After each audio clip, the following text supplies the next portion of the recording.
आपण स्त्रियांना पैशांची बचत कशी करावी हे चांगलंच माहिती असतं। घरच्या घरी क्लीनअप करून चेहऱ्यावरती ग्लो कसा मिळवावा हे आपण आज बघणार आहोत। बाहेर अगदी कडक ऊन पडलेलं आहे आणि कोणत्या ना कोणत्या कारणामुळे आपल्याला बाहेर जावंच लागतं आणि त्यामुळे आपला चेहरा किंवा हात एकदम काळवंडलेले आहेत, चेहऱ्यावरती खूप सारं टॅन आलेलं आहे। तर हे टॅन आपण पार्लर मध्ये न जाता घरच्या घरी कसं काढायचं किंवा त्यासाठी कोणत्या स्टेप्स करायच्या जे आपल्याला खूप कमी वेळामध्ये होणाऱ्या आहेत आणि छान रिझल्ट देणाऱ्या आहेत, तर चला पाहूयात। नमस्कार, पुन्हा एकदा आपल्या चॅनलमध्ये तुमचं अगदी मनापासून स्वागत आहे। आणि उन्हाळ्यामध्ये सर्वांना सतावणारा प्रश्न म्हणजे आपला चेहरा काळपट होणं किंवा हातावरती टॅन येणं, त्यापासून सुटका कशी मिळवायची आणि तेही अगदी घरच्या घरी, तर चला पाहूयात। उन्हाळ्यामध्ये लग्न समारंभांचे कार्यक्रम अगदी जोरात चालू असतात आणि तिथे आपल्याला जाणं गरजेचं असतं। अशा वेळेस पार्लरला जाऊन आपला वेळ खर्च करणं आणि त्याचबरोबर पैसे खर्च करणं हे आपल्याला जमत नाही। पण आपल्याला आपली डल झालेली काळवंडलेली त्वचा आहे, चेहरा आहे, तो आपल्याला सुंदर करायचा आहे, ग्लो करायचा आहे। तर ते कसं, तर चला पाहूयात। यासाठी आपण बघणार आहोत घरगुती क्लीनअप। घरगुती क्लीनअपमध्ये सुरुवातीला स्टेप येते फेस वॉश, म्हणजेच तुम्हाला क्लिन्झिंग करायचं आहे। चेहरा स्वच्छ धुवून घ्यायचा आहे आणि छान असं तुमच्या आवडीचं एखादं फेस वॉश वापरून स्वच्छ चेहरा करून घ्यायचा आहे। चेहरा थंड पाण्याने धुवायचा आहे। चेहऱ्याबरोबर आपल्याला गळ्याला सुद्धा हे फेस वॉश लावायचं आहे आणि कारण आपण जेव्हा क्लीनअप करत असतो त्यावेळेस ज्या स्टेप आपण चेहऱ्यासाठी करतो त्या सुद्धा आपण गळ्यासाठी फॉलोअप करत असतो। चेहरा स्वच्छ धुवून झाल्यानंतर आता आपल्याला करायचे आहे स्टेप 2। स्टेप 2 मध्ये काय करणार आहोत, चला बघूयात। स्टेप 2 साठी मी घेतलेला आहे इथे टोमॅटो।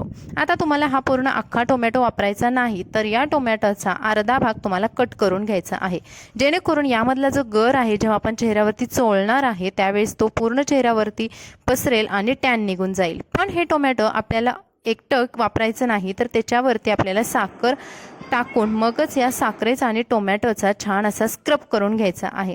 बघा, आता जेव्हा आपण साखर चेहऱ्यावरती फिरवत असतो त्यावेळेस साखर सुद्धा एक छान प्रकारे आपल्या चेहऱ्याला ग्लो करत असतं आणि टोमॅटो सुद्धा अँटी टॅनिंग एजंट आहे, जो की आपल्या चेहऱ्यावरती काळपटपणा आलेला आहे, धूळ साचलेले आहे, खूप जुने डाग आहे चेहऱ्यावरती, ते कमी करण्याचं काम टोमॅटो करत असतं। टोमॅटो किंवा त्याऐवजी तुम्ही लिंबू सुद्धा इथे वापरू शकता। टोमॅटोने छान असे चेहऱ्याशी मसाज करून घ्यायचे आहे। मसाज करताना बघाल तुम्ही सर्क्युलर मोशनमध्ये मसाज करायचे आहे। अगदी जेव्हा तुमचे 1 2 ते 3 मिनिटांची मसाज झाल्यानंतर राहिलेला टोमॅटोमधला गर आहे तो सुद्धा चेहऱ्यावरती असा पिळून घ्यायचा आणि पुन्हा मसाज करत राहायचा आहे। कारण क्लीनअपमध्ये किंवा फेशियलमध्ये तुम्हाला जास्तीत जास्त भर द्यायचा असतो मसाजमध्ये, तरच तुमच्या चेहऱ्याचं ब्लड सर्क्युलेशन छान होईल, फास्ट होईल आणि चेहरा ग्लो करेल। कमीत कमी वेळामध्ये जर आपल्याला चांगल्या प्रकारे रिझल्ट हवा असेल तर या स्टेप फॉलो करणं गरजेचं आहे। चेहरा पुन्हा स्वच्छ पाण्याने धुवून घ्यायचा आहे आणि एका सुती टॉवेलने किंवा कपड्याने पुसून घ्यायचा आहे। जेव्हा पहिली स्टेप करतो स्क्रबिंग, त्याच्यानंतरच आपल्या चेहऱ्यावरती थोडा थोडा फरक दिसायला लागतो। त्यानंतर आपण करणार आहोत स्टेप 3। स्टेप 3 साठी मी इथे हाच टॉवेल घेतलेला आहे, पण त्याच्या अगोदर मी एक गॅसवरती पाणी उकळायला ठेवलेलं आहे। या पाण्याला उकळी मारल्यानंतर हा जो टॉवेल आहे तो त्याच्यावरती डीप करायचा आहे। एक मिनिटाचा टाइम गेल्यानंतर हा टॉवेल आपल्याला हलक्या हाताने पिळून घ्यायचा आहे, कारण टॉवेलमध्ये जे पाणी आहे, मॉइश्चरायझर आहे, जी वाफ आहे ती खूप गरम असते आणि अगदीच एकदम गरम चेहऱ्याला न वाफ देता थोडीशी टॉवेल मीडियम थंड झाल्यानंतर आपल्याला चेहऱ्यावरती ठेवून असं डॅप करून घ्यायचं आहे। आतमध्ये जी राहिलेली धूळ आहे, ब्लॅक हेड आहेत, व्हाईट हेड आहेत, जे की स्क्रबिंगमध्ये निघालेले नाही आहेत, तर ते निघण्यासाठी आपल्याला ही स्टेप करायची असते। तर हे थोडेसे पोअर्स आहे चेहऱ्यावरती लूज होतात स्टीमने आणि त्यामुळे आपल्याला एका अशा टूलने ते काढणं खूप सोपं जातं। नाकाच्या आजूबाजूला किंवा हनवटीच्या खाली आपल्याला जास्त प्रमाणात हे ब्लॅक हेड, व्हाईट हेड बघायला भेटतात। उन्हाळ्यामध्ये जेवण जास्त न जाण्यामुळे आपण भरपूर प्रमाणात तेलकट पदार्थ खाण्याकडे आपला जास्त ओढा असतो किंवा चमचमीत खावं सुद्धा वाटत असतं। अशामुळे आपल्याला नाकाच्या बाजूला किंवा गालावरती किंवा हनवटीच्या खाली आपल्याला असे ब्लॅक हेड, व्हाईट हेड येत असतात। तर ह्या टूलने तुमचे ब्लॅक हेड, व्हाईट हेड अगदी व्यवस्थित निघून जातात। तुम्हाला मार्केटमध्ये हे टूल 40 रुपयाला भेटतं आणि हे तुम्हाला बऱ्याच दिवसांपर्यंत राहू शकतं, टिकू शकतं। जिथे जिथे मला ब्लॅक हेड, व्हाईट हेड वाटत होते तिथे तिथे मी काढून घेतले। जर तुम्हाला जास्त असे मोठे मोठे पिंपल, फोडे येत असतील तर ते त्या टूलने काढू नका, ते थोडंसं पिकू द्या किंवा थोडंसं ते मुरू द्या आणि त्यानंतरच ते काढून घ्या। त्यानंतर आता आपण करणार आहोत स्टेप 4। स्टेप 4 साठी मी इथे घेतलेला आहे एक बाउल, त्यामध्ये घेणार आहे मुलतानी माती। आता मुलतानी मातीचे उपयोग बऱ्याच मैत्रिणींना माहिती आहेत। मुलतानी माती आपल्या चेहऱ्याला थंडावा बरोबरच चेहऱ्याला ग्लो करण्यासाठी खूप मोठी मदत करत असतं।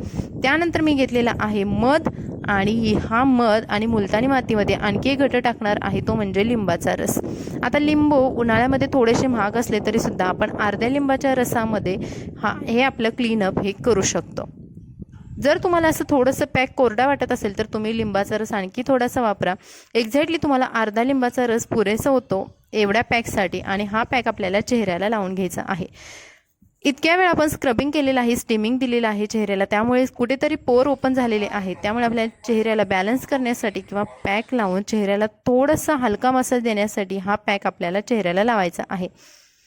पॅक लावताना स्पूनचा किंवा तुम्ही एखादा ब्रशचा वापर करू शकता, पण माझ्याकडे ब्रश नव्हता तर मी स्पूनचा वापर केला आणि स्पूनमध्ये एकदम व्यवस्थित माझा पॅक लागलेला आहे। त्याचबरोबर हलकी मसाजसुद्धा झालेली आहे। तर हा पॅक ठेवायचा आहे 15 मिनिटांसाठी। त्यानंतर काकडीच्या 2 अशा फोड्या घ्यायच्या आणि त्या डोळ्यांवरती ठेवून द्यायच्या। यामुळे तुमच्या डोळ्यांना अगदी रिलॅक्स वाटतं, खूप थंड असं वाटतं, मस्त वाटतं। 15 मिनिटांचा हा पॅक सुकल्यानंतर तुम्ही बघाल पॅक वरच्या साईडला गालावरती छान अशा प्रकारे सुकलेला आहे। हा सुकलेला पॅक आहे ते तुम्हाला ओरबडून किंवा चोळून घ्यायचा नाही। चोळल्यामुळे स्किन लूज पडते आणि वयसुद्धा पुन्हा जास्त वाटू लागतं। त्यामुळे आपल्याला हा पॅक हलक्या पाण्याच्या हाताने मसाज करत करत काढून घ्यायचा आहे। त्यामुळे तुमच्या चेहऱ्याची मसाजसुद्धा होईल आणि पॅकसुद्धा व्यवस्थित रिमूव्ह होईल, आणि तुम्ही बघाल सर्क्युलर मोशनमध्ये छान असे मसाज करायचे आहे। मसाज करण्याचे वेगवेगळे फायदे सुद्धा चेहऱ्याचे आहेत, पण तुम्ही कोणत्या प्रकारे मसाज करताय, जर तुम्ही चुकीच्या पद्धतीने मसाज केला तर त्याचे तुम्हाला परिणामसुद्धा भोगावे लागतात। तर आता आपण बघूयात गळ्याचा मी मसाज कसा केलेला आहे। त्यानंतर गालांवरती जो असं 2 बोटांनी मसाज केलेला आहे। तर मसाज व्यवस्थित करणं क्लीनअप किंवा फेशियलमध्ये खूप महत्त्वाचं असतं। तर आता इथे माझा पूर्ण मसाज झालेला आहे आणि त्यानंतर आता मी माझा चेहरा स्वच्छ धुवून आलेली आहे। तुम्ही बघाल नाकांवरती गालांवरती किती व्यवस्थित रिझल्ट दिसत आहेत किंवा किती एकदम हायलाईट रिझल्ट आलेले आहेत इतक्या कमी वेळात, आणि बिगर पैशाचे किंवा खर्च न करता एवढे सुंदर रिझल्ट तुम्हाला अशा प्रकारच्या क्लीनअपने नक्की मिळू शकतात। तर आता मैत्रिणींनी तुम्ही बघाल माझा चेहरा किती छान प्रकारे ग्लो करतोय, आणि कार्यक्रमांसाठी तुम्ही अशा पद्धतीने रेडी सुद्धा होऊ शकता। लग्न समारंभा अगोदर तुम्ही 10-15 मिनिटांमध्ये तुमचा चेहरा छान ग्लो करू शकता, आणि हे आहे आपलं फायनल रिझल्ट। एवढा सुंदर चेहरा झाल्यानंतर आपणच आपल्या चेहऱ्याच्या नक्की प्रेमात पडू शकतो। तर मैत्रिणींनो, हा होता आपला आजचा व्हिडिओ, ज्यामध्ये आपण खूप कमी खर्चामध्ये घरच्या घरी छान पद्धतीने चेहऱ्यावरचं आणि हातावरचं टॅन व्यवस्थित काढलेला आहे।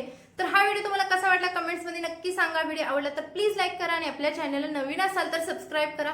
भेटू अशाच नवनवीन व्हिडिओसोबत, तोपर्यंत तुम्ही मस्त राहा, खुश राहा, बाय बाय।